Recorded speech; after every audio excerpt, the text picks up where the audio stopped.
नई कुर्सी की में चर्चा हो रही है महाराष्ट्र की और एक एक करके तमाम नेताओं के रिएक्शंस भी हम आपको सुना रहे हैं। इसी कड़ी में पुणे से 4 बार की विधायक रही माधुरी मिसाल को भी फडणवीस कैबिनेट में जगह मिल रही है।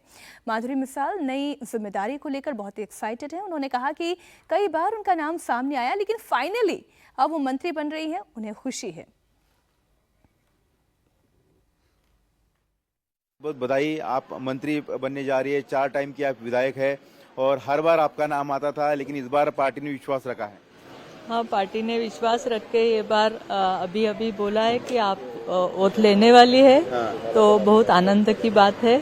और अभी मैं नागपुर पहुंची हूँ। महिलाओं के लिए भी रहेगा और सभी जब पुणे में भी मिला है तो पुणे के विकास के लिए भी काम करूंगी। तो महाराष्ट्र की मंत्री बनी। जिले में भी मैं पूरे जिले में भी मैं अकेली महिला हूँ तो जिले के लिए भी करूंगी। खास करके क्या आपको तो मुख्यमंत्री का अधिकार रहता कि आपको क्या देना है, लेकिन आप कैबिनेट मंत्री बनेगी, राज्य मंत्री बनेगी? वो पार्टी तय करेगी ना। लेकिन क्या किस विभाग को लेकर काम करना चाहिए? वो मालूम, उनको ही मालूम होगा। कुछ रुचि होगी आपको? नहीं, कुछ मालूम नहीं। मंत्री बनाई जाए चाहे राज्य मंत्री बनाई जाए, दोनों ही परिस्थिति में बहुत खुश रहेंगे और जाहिर है क्यों ना हो। 4 साल से वो ये कह रही हैं कि हर बार ये उम्मीद तो जगती थी, लेकिन देखिए पहली बार के विधायक कई बार ऐसा होता है कि मुख्यमंत्री भी बन जाते हैं, वो भी एक एग्जाम्पल है। और यहाँ पे 4 बार की विधायक है, वो ये कह रही हैं कि मुझे अगर एमओएस भी बना दिया जाता है तो बहुत खुशी होगी। विजय जी, आपको ये कैबिनेट कैसी दिखाई दे रही है? पूरी कैबिनेट को और महाराष्ट्र के साथ साथ भारतीय जनता पार्टी की राजनीति को देखें तो उसमें 2 बड़े काम होते हैं। भारतीय जनता पार्टी की खासतौर से मोदी की जो लीडरशिप वाली सरकार है उसमें जनरेशनल चेंज पर बड़ा जोर दिया गया है जी। जैसे पीढ़ीगत परिवर्तन या बदलाव कहते हो, तो उसमें नए नए लोगों को मौका दिया जा रहा है। और दूसरी बात, जब हम ये समझते हैं कि उनको जो बड़े नाम हैं उनको मुख्यमंत्री, मंत्री, कैबिनेट मंत्री नहीं बनाया गया, तो उसको भी भारतीय जनता पार्टी की राजनीति से समझना चाहिए कि वहाँ हर एक के लिए कोई जिम्मेदारी तय की जाती है और जिम्मेदारियों में भी बदलाव किया जाता है। जो उन जिम्मेदारियों को सहर्ष स्वीकार करते हैं वो वहाँ पर पार्टी में अपनी जगह देर सवेर, अपना सम्मान देर सवेर पा लेते हैं। मतलब देवेंद्र फडणवीस से बड़ा उदाहरण तो महाराष्ट्र की सरकार में नहीं हो सकता कि एक 5 साल तक पूरी तरह से सफल कामयाब मुख्यमंत्री रहने के बाद किसी दूसरी पार्टी के छोटे ग्रुप के साथ में मुख्यमंत्री के नीचे उप मुख्यमंत्री बन जाए जी।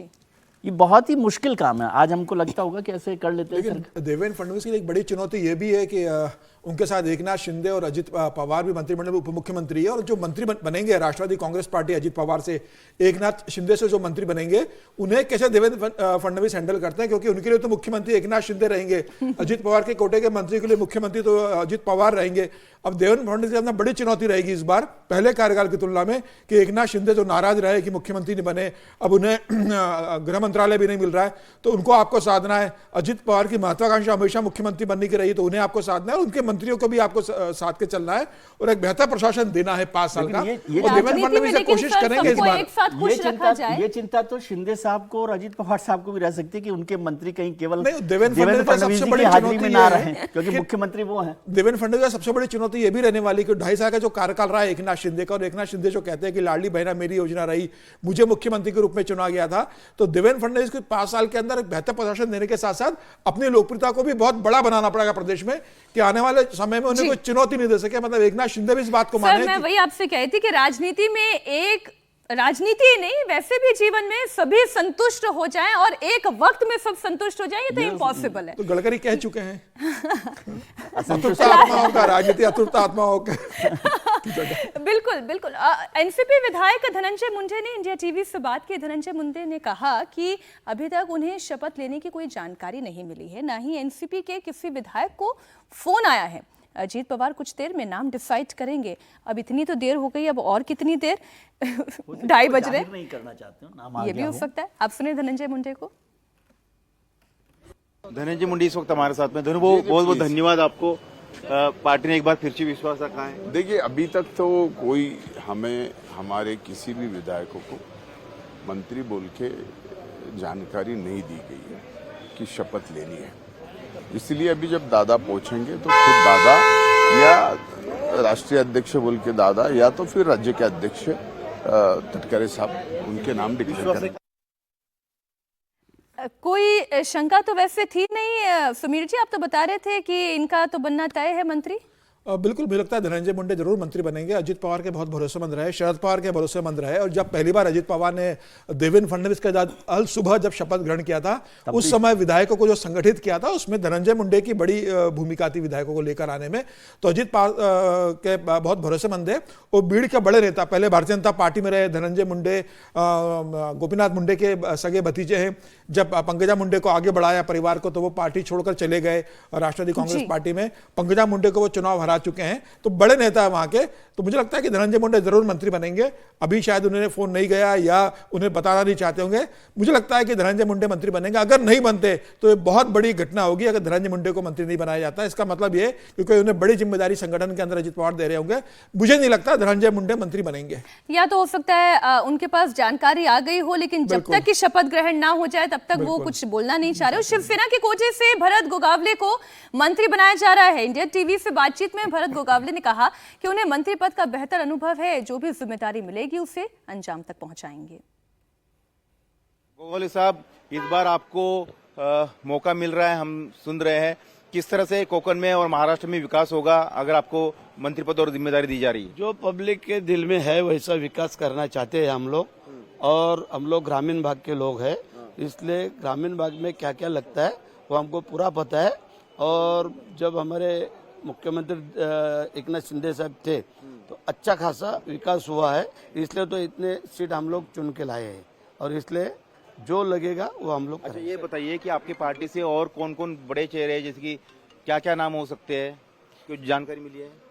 जानकारी मिले, हमारे उदय सामंत है, दादा बुच्चे है, गुलाब राव है, शंभूराज देसाई है, संजय राठौड़ है, ऐसे जुने 5 नए लोगों में हमें योगेश कदम है, प्रकाश आबिटकर है, आशीष जायसवाल है, प्रताप सरनाईक जी। अच्छा, ये बताइए कि विभागों को लेकर आपको क्या लगता है कि आपको लेकर कई बार पिछली बार में ये आपका समावेश होगा, कोर्ट सिला के रखा है पूरी तरह से? सब तैयारी करके रखा है, शाम को आप देखेंगे। कौन सा मंत्रालय जाएंगे? आपको बीएसटी की जिम्मेदारी दी गई थी। हाँ, साहब जो देगा वो जी।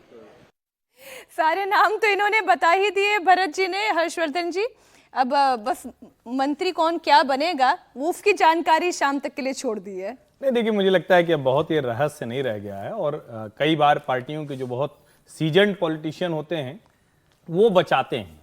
कुछ लोगों को ये भी जाहिर करना होता है कि मुझे सारी जानकारी है और कैमरा पे सामने आ गया। और अब अभी जिस वक्त हम लोग बात कर रहे हैं तो 4 बजे के शपथ ग्रहण के लिए न तो कोई बहुत बड़ा बदलाव होने वाला है, न कोई ऐसा सरप्राइज एलिमेंट आने वाला है। तीनों ही पार्टियों में कोई सरप्राइज एलिमेंट अभी तक मुझे नहीं दिखा है, और जो एक तरह से कहें कि पार्टी की तरफ से जो नाम जाएंगे उसको सहमति तय करनी, उसमें कोई बहुत कंफ्यूजन मुझे दिखता नहीं। शिंदे सरकार में मंत्री रहे उदय सामंत को भी फिर से मौका मिल रहा है। इंडिया टीवी से बातचीत में उदय सामंत ने कहा कि शिवसेना के सभी विधायकों में मंत्री बनने की काबिलियत है। शिंदे साहब अगर फिर भरोसा जताएंगे तो अच्छे रिजल्ट देंगे। हो रहा है, और महाराष्ट्र कैबिनेट का आज विस्तार हो रहा है, और विस्तार में शिवसेना से आज 11 विधायकों को मंत्री पद की शपथ दिलाई जाएगी। तमाम जो विधायक मंत्री बन रहे हैं, ये प्रताप सरनाईक है, योगेश कदम जी है और उदय सामंत जी है, पहले भी मंत्री रह चुके हैं, सीनियर नेता है हमारे साथ में। उदय जी, सबसे पहले तो आपको बधाई कि आपको दोबारा जिम्मेदारी दी जा रही है। हालांकि आधिकारिक रूप से अभी तक ऐलान नहीं हुआ है, लेकिन जो हमें जानकारी है कि आप मंत्री बनने जा रहे हो, आपके साथ आपकी पार्टी के और 10 विधायक शपथ ले लेंगे। जिम्मेदारी मिलेगी तो किस तरह से फायदा होगा? पुराना अनुभव है, खासतौर पर कोकण और उद्योग जैसा बड़ा मंत्रालय आपने संभाला था, कैसे महाराष्ट्र को फायदा होगा? एक तो आपकी तरफ से और आपके चैनल के ऊपर से हमको पता चल रहा है कि हमारा कंफर्मेशन हो गया है। अगर ऐसा होता है फिर एक बार अगर शिंदे साहब हमारे ऊपर जिम्मेदारी डालते हैं तो उनका विश्वास हम संपादन करेंगे, महाराष्ट्र की सेवा करेंगे। लेकिन जो हमारे 60 विधायक चुन के आए वो सब कैपेबल है, उनका भी एकनाथ शिंदे साहब के ऊपर विश्वास है, नेतृत्व के ऊपर विश्वास है। फाइनल जो लिस्ट होगी उसके बाद ही ये तय करना उचित रहेगा कि कौन उसमें है शामिल, कौन नहीं है। उदय सामंत उन नेताओं में से हैं जो लगातार मीडिया पर उस वक्त आ रहे थे, कैमरे पर बोल रहे थे कि हमने बोला है, एकनाथ शिंदे जी को रिक्वेस्ट की है कि वो उप मुख्यमंत्री का पद जरूर ले लें, सरकार में बने रहें, और अब एकदम अलग सी तस्वीर दिखाई दे रही है। शिंदे साहब का भरोसा, कोशिश ये थी ना कि भाई सरकार में आ जाएं किसी भी तरह से, और कोई विवाद हो जाएगा तो फिर कुछ नई तरीके के झगड़े होंगे, और उनके नेता तो शिंदे साहब ही है ना, तो उनके लिए समर्थन बताना, उनके लिए अपने विश्वास जाहिर करना ही उनकी नौकरी है।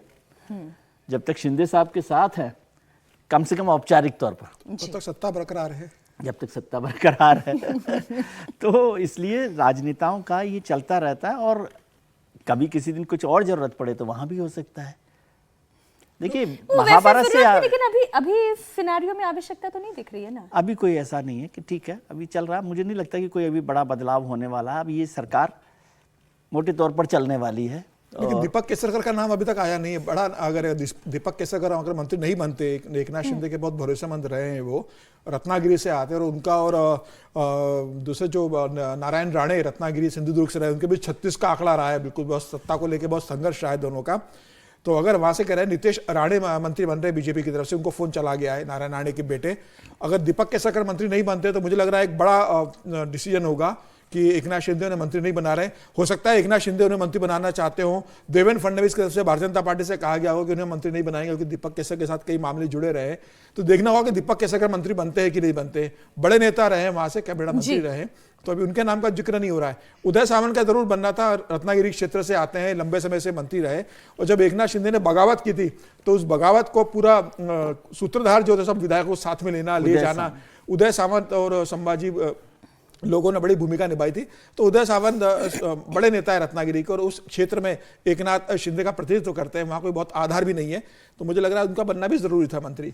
बीजेपी विधायक जय कुमार रावल भी मंत्री पद की शपथ लेने वाले हैं। रावल 5वीं बार विधायक बने हैं। 2014 में भी फडणवीस सरकार में वो मंत्री रहे थे, एक बार फिर से उन्हें जिम्मेदारी मिल रही है।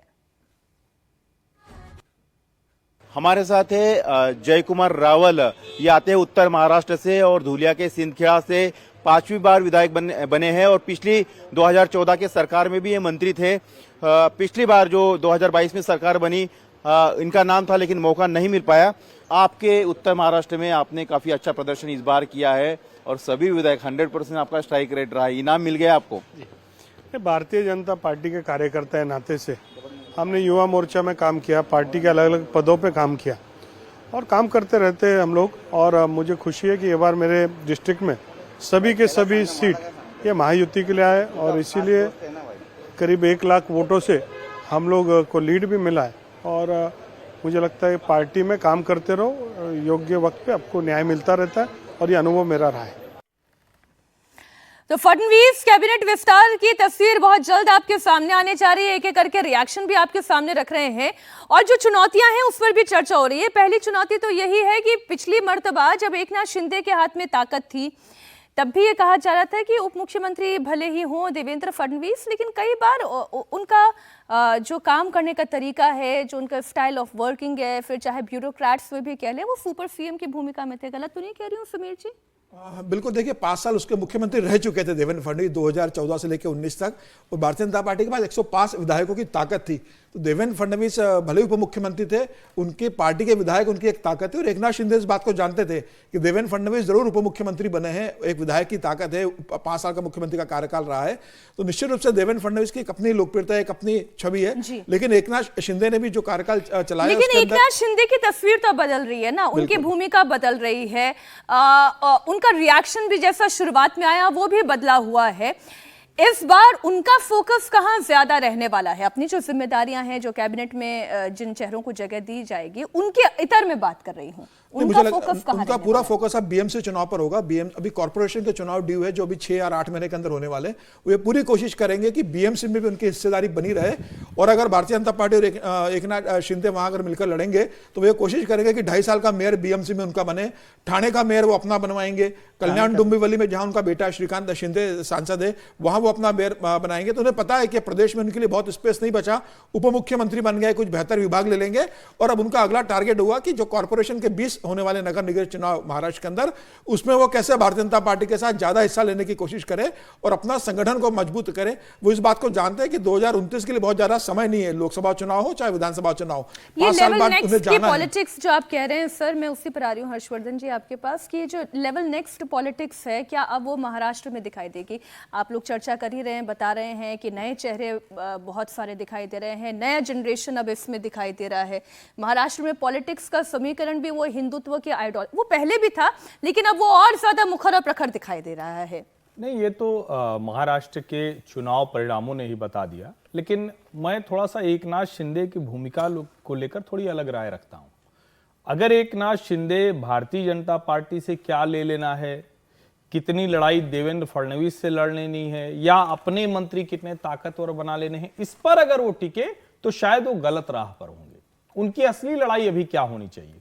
उनकी असली लड़ाई अभी होनी चाहिए कि ये अवसर उनको 5 वर्ष के लिए मिला है, भारतीय जनता पार्टी के साथ सरकार में है, कैसे वो शिवसेना उद्धव बाला साहब ठाकरे को पूरी तरह से रिप्लेस करें, यानी उसको इतना कमजोर कर दें कि जो शाखा में शिवसैनिक है वो शिवसेना का नाम सुनते उसके मन में भ्रम नहीं रहे। ठीक है, चुनाव आयोग ने कह दिया ये वाले चेहरा आने लगे, यानी एकनाथ शिंदे का चेहरा शिवसेना प्रमुख के तौर पर स्थापित हो, बाला साहब ठाकरे की विरासत को वो पूरी तरह से लेकर आए, ये उनके लिए सबसे बड़ी चीज है। और अगर जो उनकी बिना बीजेपी के बैकअप के नहीं उतनी ताकत बना पाएंगे, मुझे लगता है बैकअप जैसा शब्द अब इस्तेमाल करना ठीक नहीं होगा, क्योंकि वो तो पहले से ही स्वीकार कर चुके हैं कि उसी बैकअप पर वो मैं समझता हूं कि भारतीय जनता पार्टी की तरफ से ये जिम्मेदारी शिवसेना शिंदे साहब के पास है कि वो उद्धव ठाकरे शिंदे को खत्म कर दें। नहीं, मतलब कहां इससे ज्यादा क्या खत्म करोगे? 20 विधायक पे फिर वो आ भी गए, इतनी नहीं, ताकत तो रहेगी। मतलब ये कंफ्यूजन ना रहे कि जब मूल बात वही शिंदे जो अभी तक हम लोग लिखते हैं ना ब्रैकेट में शिंदे जी, वो लिखना वो वहां स्वयं सेवक के लिए जो कार्यकर्ता है उसके लिए जरूरत नहीं पड़े, शिवसैनिक के लिए वो शिवसेना का मतलब ही एकनाथ शिंदे की जो शिवसेना है वो समझेगा। और ये ताकत भारतीय जनता पार्टी चाहती है कि ये एकनाथ शिंदे के कंधे पर रखकर ही बंदूक चलाई जाए। अब देखिए, महाराष्ट्र की राजनीति की हम बात कर रहे हैं, जो बहुत कुछ अब हिंदुत्व सेंट्रिक, भगवा सेंट्रिक हो रही है।